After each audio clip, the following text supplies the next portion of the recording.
You and other civil societies, we've already proceeded to court against the defamatory action and statement that was released yesterday. So I think as a union and as the civil societies will serve the AG onto that, because the IG on that, because it can't contravene the Constitution. Everybody, every Kenyan is below the Constitution, and we are all up to comply. On the flip side, I want to say that the government is the one on strike. All these public health sector unions, KMPDU, KUKO, and KUMLO, we are all saying we are ready to meet, but it's the government that has continuously been on strike. And to make it worse, we saw in Kenyatta University Teaching and Referral Hospital, where the hospital decided to import doctors or to import consultants. Today, in the interview that was being done by KMPDC or by Medical Council, all the doctor foreigners that were brought in failed the test, except one.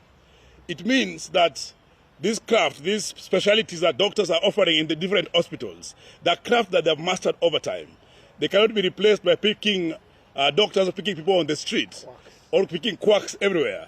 So it means that when the government is trying to threaten us, they're actually risking the lives of patients. Yes. And we do not know to what extent these doctors who are engaged with TRH risk those particular patients that they are having. So it's very clear. They should know that by the time they're taking ad stands that we have to suspend our strikes before we engage, it is Kenyans who are suffering. Yes. They should also know that it took the Cubans 2 years to be able to practice in Kenya. It is not that easy. And as KMPDU, as all the unions, we have said that there's no amount of threats, no amount of victimizations or intimidation that will make us suspend this particular strike. We will have to sit and have a return to work agreement that actually spells out protections of the collective bargaining agreement that was signed. There's no any other way out of it. They may fire all of us as they have alluded. They may kill all of us. They may try to sack all of us. But we keep on saying that there's nothing other than negotiation that will make it possible to suspend these strikes. Also, what is more valuable is that Kenyans pay taxes to the government.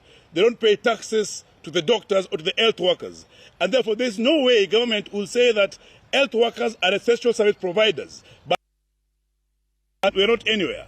It is important that for these strikes to end, there has to be priority for health workers. And there's priority for the Kenyans. So this cannot be negotiated. Thank you. Any questions? Tomorrow, 16th, as per the notice that we already provided, we will be on the streets demonstrating. All the health sector unions. I know we'll be joined by our sisters and brothers in the nurses. We're going to be the clinical officers, the laboratory technicians, and the doctors. We will be going down from the park to Ministry of Health and to the Parliament and then to COG. We will even be joined by morticians. So we will not relent. We will not relent. We will be on the streets. If there's any law against vuvuzelas and whistles, we need to be ready for. And they need to take it to court, not just writing statements.